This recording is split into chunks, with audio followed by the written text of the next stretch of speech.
Hey everyone. Today is a little bit different. We are filming outside, as you can see, and we have a special interview at the end.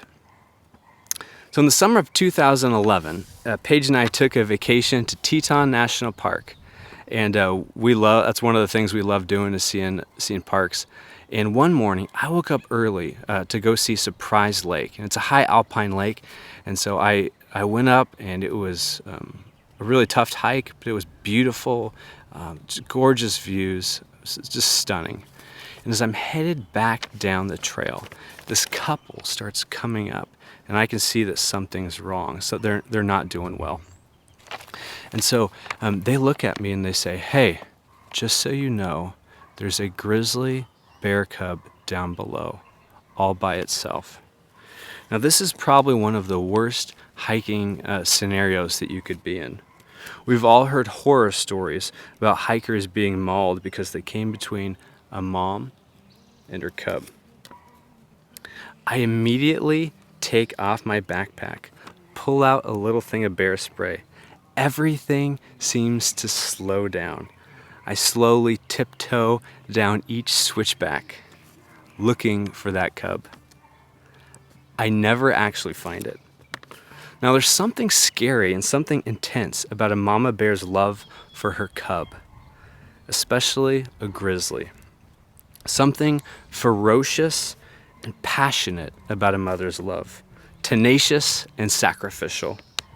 In scriptures, we see God's love compared to the love that a mother has for her children. Now, before we begin, I just want to acknowledge that Mother's Day can be a hard time for many of us. It can be a painful experience for those of us that don't have kids, or for some of us that have maybe recently lost our mothers. I also want to acknowledge that the church, historically, has done a really poor job of elevating mothers and women. My hope is that our church can be a place where mothers and women live into the calling that God has for them. All right, let's dive into our text. We're going to be in Deuteronomy chapter 32. The Israelites are about to enter into the promised land. They are leaving their wilderness and going in. Moses is not allowed to enter in, and he writes this song to describe who God is and bless his people. Now here's why this text matters. Moses is the leader. He's the man that saw God and wrestled with him and saw him face to face. So if anyone knew who God is and what he's like, it would be Moses. This section here describes the mighty acts of God. Deuteronomy 32, verses 11 through 14. Like an eagle that rouses her chicks and hovers over her young, so he spreads his wings to take them up and carried them safely on his pinions. The Lord alone guided them. They followed no foreign gods. He let them ride over the highlands and feast on the crops of the fields. He nourished them with honey from the rock and olive oil from the stony ground. He fed them yogurt from the herd and milk from the flock, together with the fat of the lambs. The next section here, verse 18, it's kind of a word of warning to God's people. It says, "You forgot the God who had given you birth." The scriptures here compare God's love to that of a mother eagle to its young. Now where I am right now is the bluffs along the American River, and right behind me you'll see a pine tree, and in that is a bald eagle's nest. And I wanted this passage to come alive a little bit as we think about that bald eagle mother in its nest. You can't see, maybe you could see the nest if you really kind of zoom in a little bit, but I have a picture from my friend Doug Lewis that he's taken a picture of the bald eagles and their young here. I'm going to throw that up on the screen at this point.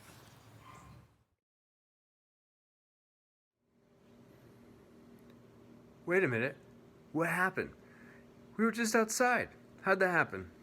So we ran into some technical problems there on the bluffs, but I really wanted to keep that take because I don't know, as it was ending, I said, look at that nest. And I don't know if you caught it, but there was an eagle that flew in the background. So it wasn't the best take, but I thought, geez, God is all over that thing, and that is just such a cool thing that happened right when I said that. So you can go ahead and rewind and check that part out. But let's kind of refocus ourselves and look back at God, look at Deuteronomy chapter 32, and see what God has for us. So the first thing we see in verse 18 is that God births us. God creates us and brings us into being.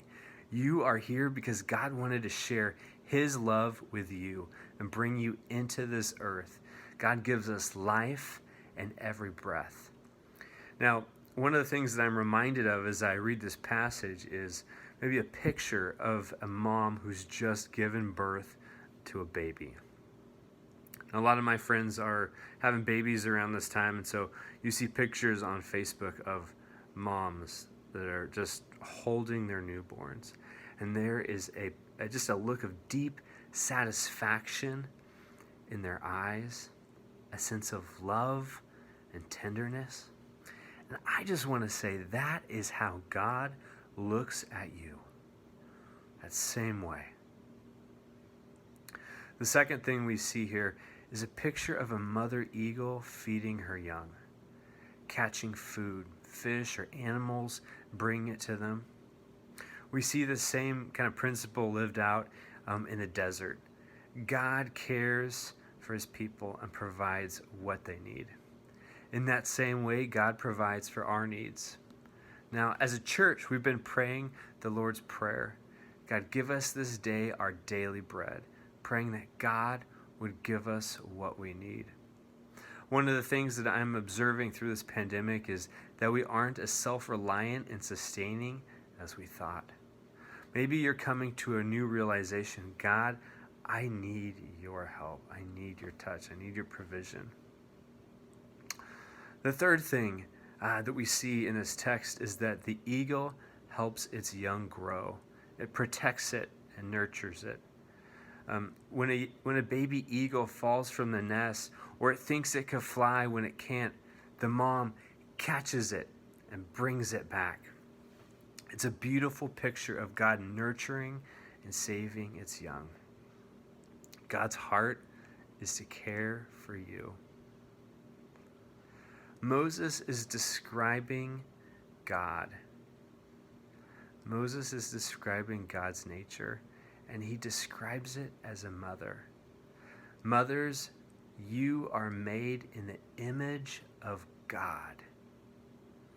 We're going to take a little bit of a turn here in the sermon, so buckle up.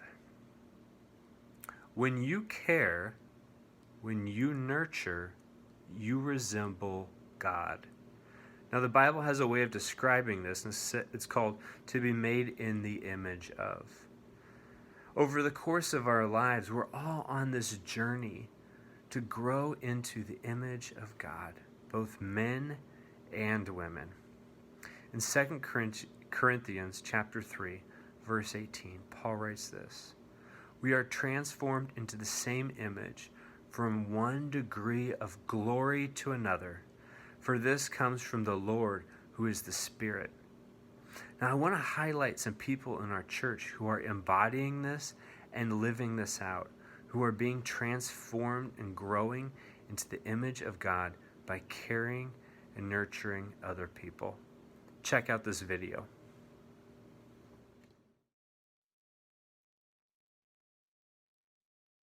Welcome, everybody. We are so excited to have three special guests. They're going to be sharing about how they love God and love people. So we're going to go around and have them introduce themselves. To you, Becky. Okay, I'm Becky Kenny, and I've been helping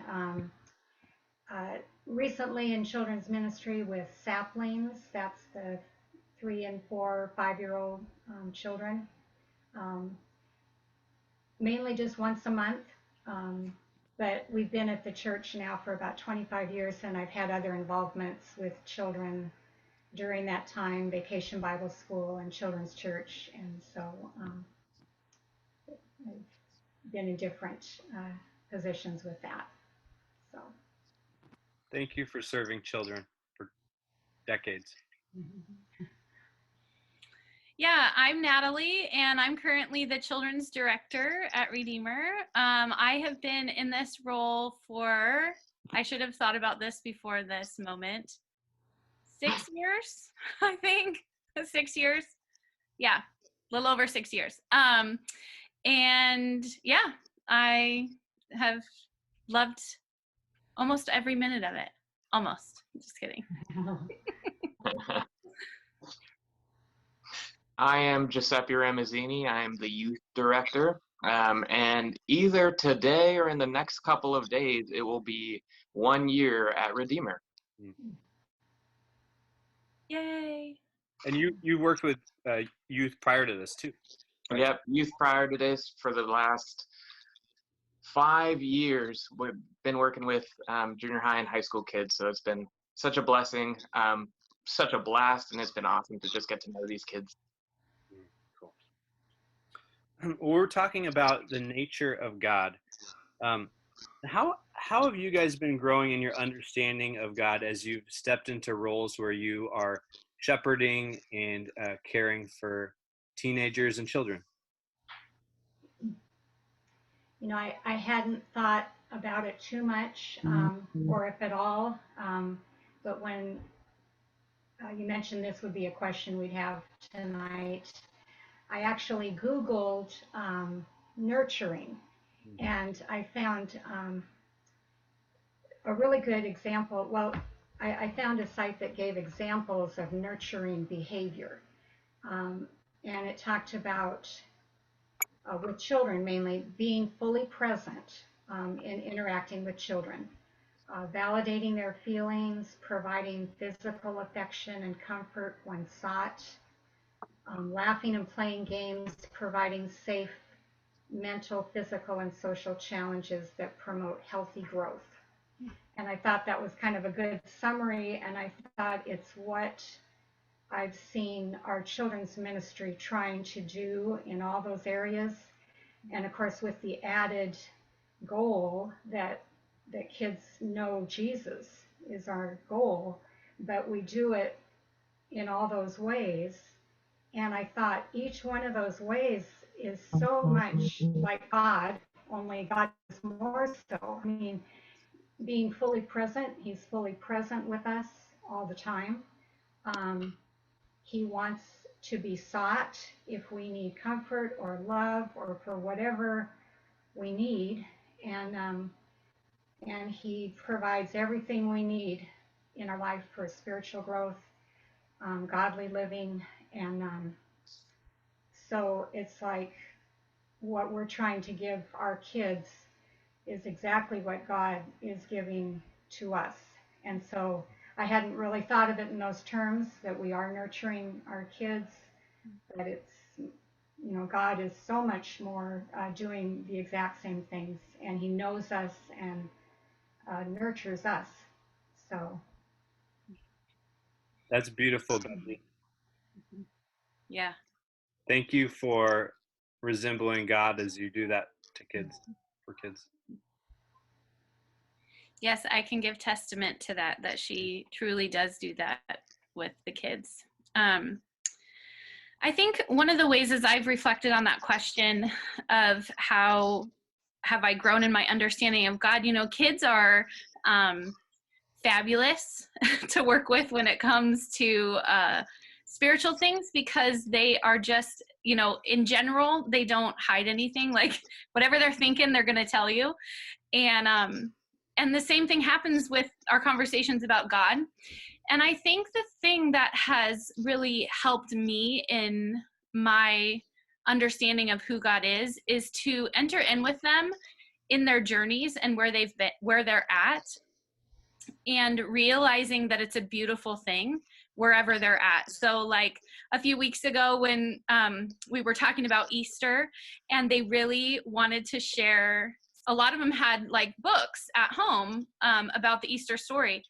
And so they all wanted to read me their books on the Zoom call, you know, about Easter.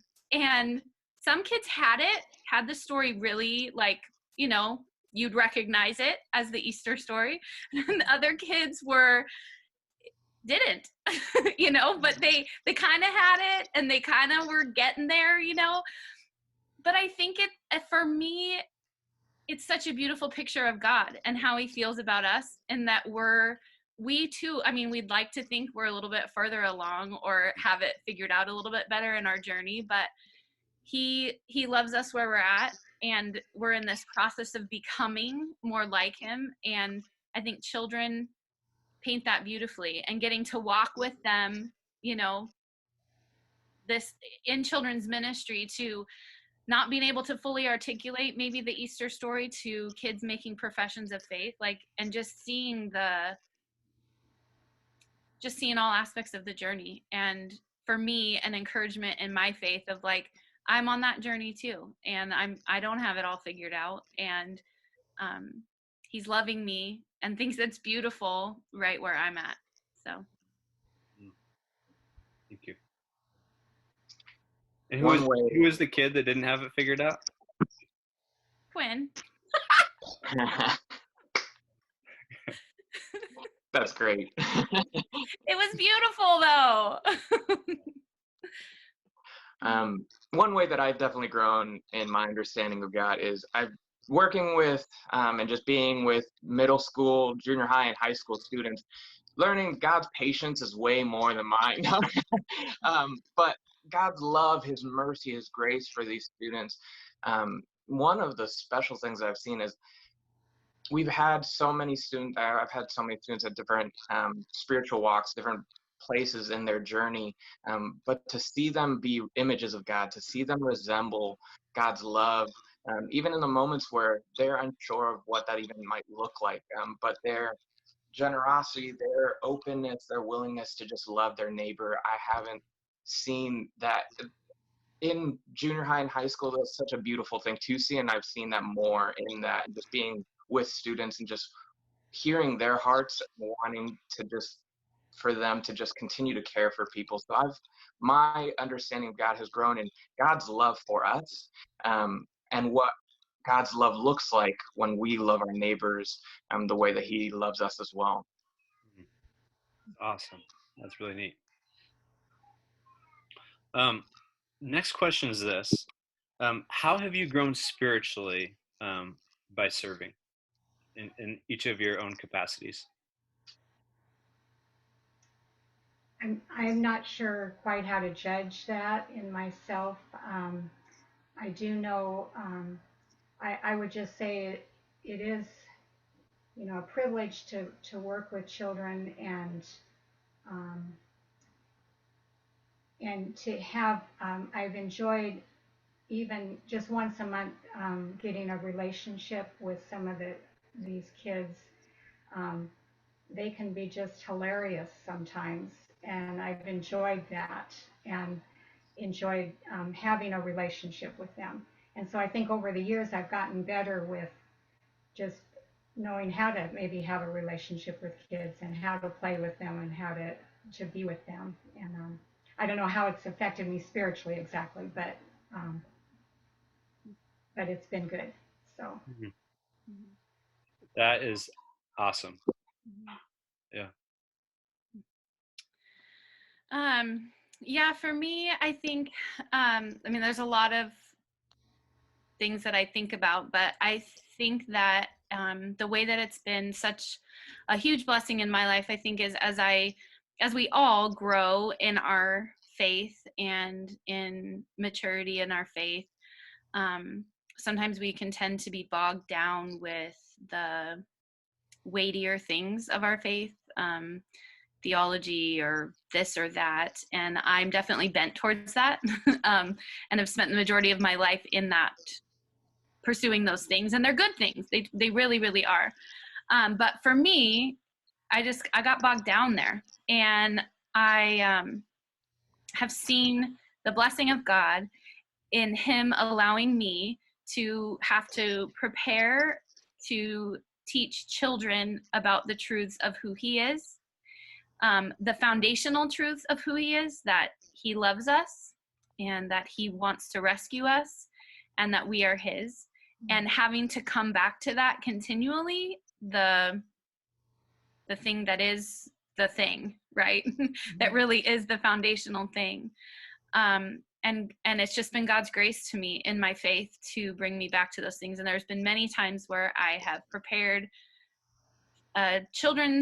what the children are going to learn on a Sunday morning, and have been overcome with the way that it's said, or something's hit me new, or I've just needed a very swift reminder that the reality that God loves me relentlessly, faithfully, continually, despite me. And so, yeah, I see it as God's grace and hedge around me to keep me with him. Yeah, there's something special about that.